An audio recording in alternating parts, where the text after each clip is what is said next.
तो आ गए आप। आ गए हैं तो चैनल को सब्सक्राइब कर देना। वीडियो अच्छी लगे तो लाइक और शेयर कर देना। और हाँ, बेल आइकन ज़रूर दबा देना ताकि आपको हमारी नई वीडियो की नोटिफिकेशन मिल सके। शिवपुर गांव में यमुना और राकेश अपने बेटे राज के साथ रहते थे। इनका जीवन गरीबी में भी बहुत खुशी से बीत रहा था। राकेश लेबर का काम करता था। वह मलबा उठाने का काम करता था। एक दिन राकेश मलबा उठाकर ऊपर ले जा रहा था। तभी उसका पैर एक लक्कड़ से टकरा जाता है और वह छत से गिर जाता है, जिस कारण उसकी मृत्यु हो जाती है और यमुना और राज अकेले पड़ जाते हैं। राकेश की मृत्यु के बाद यमुना ने जैसे तैसे घर का गुजारा चलाया। देखते देखते कई साल बीत गए और राज भी 20 साल का हो गया। एक दिन राज का दोस्त शहर से आता है। और बता भाई, कैसा है तू? और मम्मी कहाँ दिख नहीं रही, वो ठीक है? हाँ यार, सब ठीक है। बस जब से पापा की मृत्यु हुई है, घर का गुजारा कुछ सही से चल नहीं पा रहा।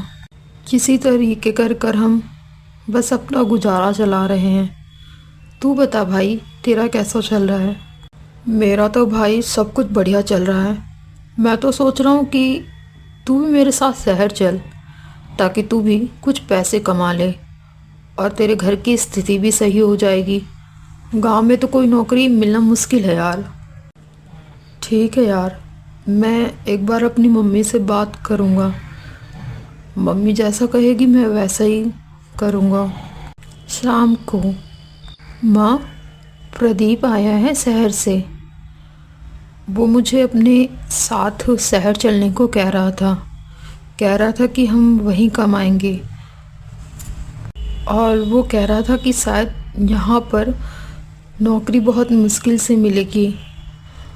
वहाँ तो बहुत सी नौकरियाँ हैं जिससे हमारी गरीबी हालत ठीक हो सकती है। नहीं बेटा, इतनी दूर मैं तुझे अकेले नहीं भेज सकती। तुम शहर नहीं जाओगे। आज तक अपने गांव में जो लड़का शहर जाता है वो वहीं का हो जाता है, फिर उसका मन नहीं करता गांव आने का। और तुम और मैं अपने ही गांव में कुछ काम कर लेंगे। वहाँ ना जाने तुझे किस हाल में रहना पड़े, टाइम से खाना मिलेगा या नहीं। और अभी मेरे पास इतने पैसे भी नहीं बेटा, वहाँ तो तुझे किराए का कमरा लेना पड़ेगा। माँ, तुम तो बेकार की ही चिंता करती हो। अगर मुझे कोई परेशानी होगी तो मैं गांव आ जाऊँगा। तुझे मेरा कहना तो मानना नहीं है। एक काम कर, तू चला जा, लेकिन उससे पहले मेरे साथ मंदिर चल।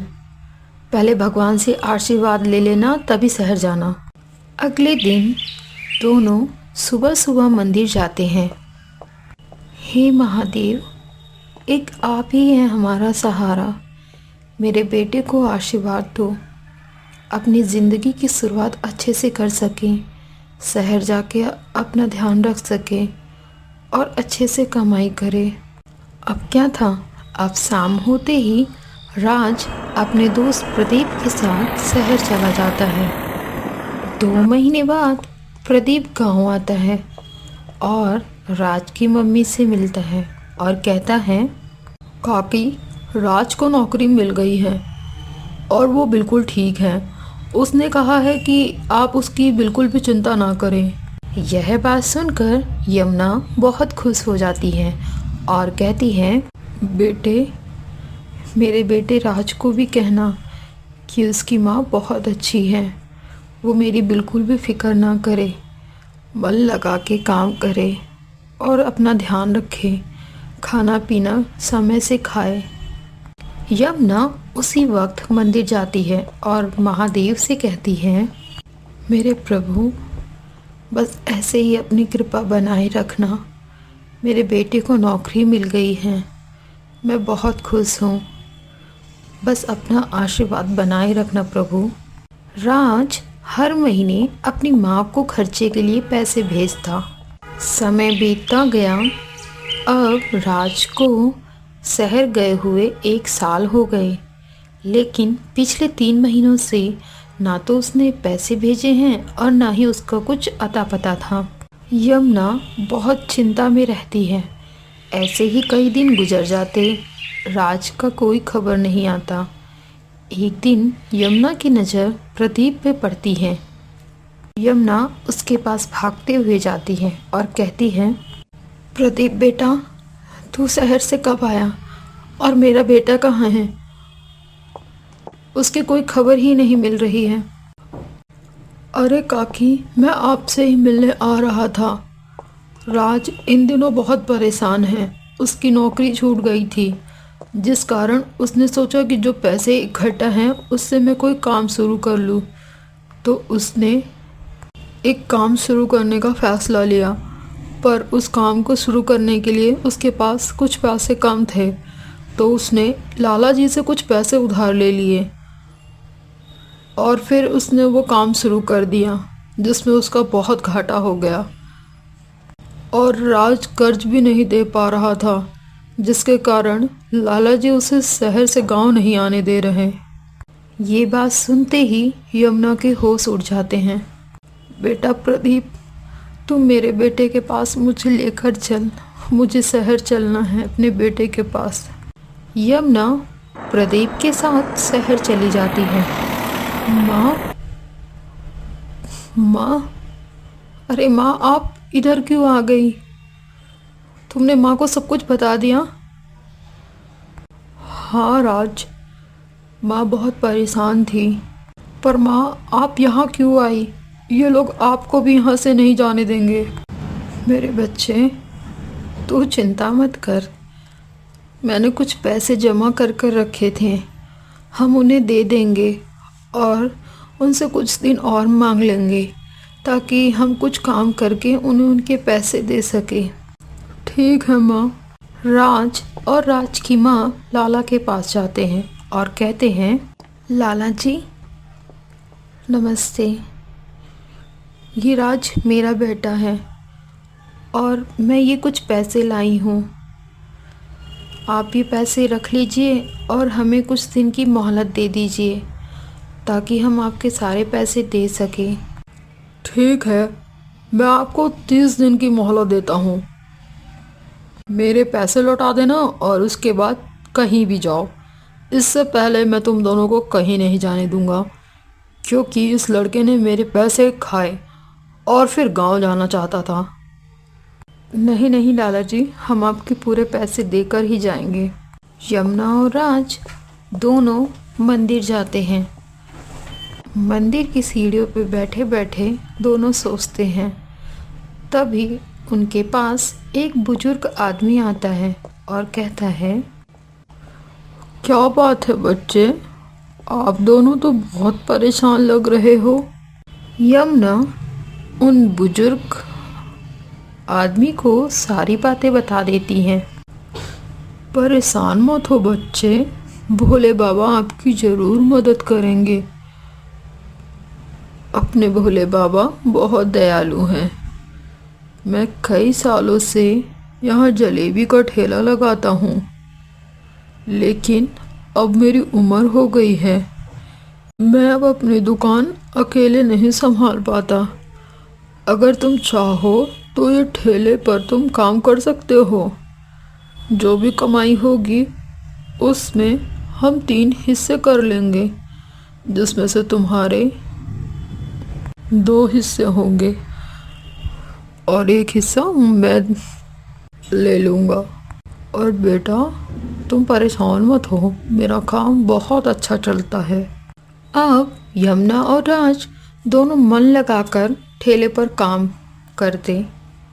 यमुना के हाथ की जलेबी सबको पसंद आने लगी और ठेले के पास बहुत भीड़ होने लगी, जिसके कारण उनका काम खूब चलने लगा। कुछ दिनों में उन्होंने मंदिर के पास ही एक कमरा किराए पर ले लिया और मंदिर के पास जो गरीब लोग थे जिनका मन जलेबी खाने का करता, पर उनके पास पैसे ना होने के कारण वह जलेबी नहीं खरीद पाते। पर यमुना बहुत ही दयालु थी, वह उनको मुफ्त में ही जलेबी खिलाती थी। 1 महीना बीत गया, तभी उस ठेले का मालिक बुजुर्ग और उसकी पत्नी आते हैं और कहते हैं, अरे भाई, हमें और हमारी पत्नी को भी जलेबी खिलाओ। हाँ बाबा, अभी लाती हूँ। राज बेटा, जाओ बाबा को जाके जलेबी दो। राज बुजुर्ग आदमी और औरत को जलेबी देता है और वह बड़े ही मन से खाते हैं। अरे बेटा, ये तो बहुत स्वादिष्ट जलेबी हैं, लाजवाब जलेबी बनाती हो। अम्मा, आपका बहुत बहुत शुक्रिया। आपके कारण ही हम शहर में रहकर कमाई कर पा रहे हैं और शिव जी की कृपा से हमारा काम भी बहुत अच्छा चल रहा है। बस अम्मा, अभी 1 मिनट रुकिए, मैं आपको आपका हिसाब भी दे देती हूँ। लेकिन बेटा, हमें तो हमारा हिसाब पहले ही मिल गया। मतलब कैसे अम्मा? बेटा, तुमने जो गरीबों को मुफ्त में जलेबी खिलाई है, उसमें ही हमारा हिस्सा चला गया। बाबा, आपको बिना बताए हमने ऐसा किया, हमें माफ़ कर दीजिए। अरे नहीं बेटा, तुम बस ऐसे ही ज़रूरतमंदों की मदद करते रहो, हम समझ लेंगे कि हमारा हिस्सा हमें मिल गया। नहीं बाबा जी, आप दोनों इतने बुजुर्ग हो और इस अनजाने शहर में आप दोनों ने हमारी इतनी मदद करी। आपको पता नहीं बाबा, पर मैं जानती हूँ मेरे पति के खोने के बाद मैंने अपना घर खर्च कैसे चलाया, और इस बुजुर्ग हालत में आपने हमें सहारा दिया, तो मैं आपको कैसे बेसहारा छोड़ सकती हूँ। आप अपना खर्च ले लीजिए प्लीज़ बाबा। तभी वह बुजुर्ग आदमी और औरत शिवजी और पार्वती में प्रकट हो जाते हैं। बेटी, तुम मेरी भक्त हो और मैं अपने भक्तों का कभी साथ नहीं छोड़ता। तुम दोनों की मेहनत और ईमानदारी से ही मैं बहुत प्रसन्न हूँ। मेरा आशीर्वाद तुम्हारे साथ रहेगा। भोले बाबा, पार्वती माँ, आप दोनों के दर्शन पाकर तो हमारा जीवन धन्य हो गया। पुत्री, तुम दोनों जब भी किसी को मुसीबत में देखना तो उसकी सहायता जरूर करना। हमारा आशीर्वाद तुम्हारे साथ सदैव रहेगा। इतना कहते ही शिवजी और पार्वती जी अंतर्ध्यान हो गए। यमुना और राज का काम बहुत अच्छा चल रहा था। उन्होंने लाला जी का सारा कर्ज भी दे दिया। अब उन्होंने एक बड़ी दुकान भी ले ली और एक घर भी ले लिया। भगवान शिव और पार्वती जी की कृपा से उनका जीवन खुशियों से भर गया।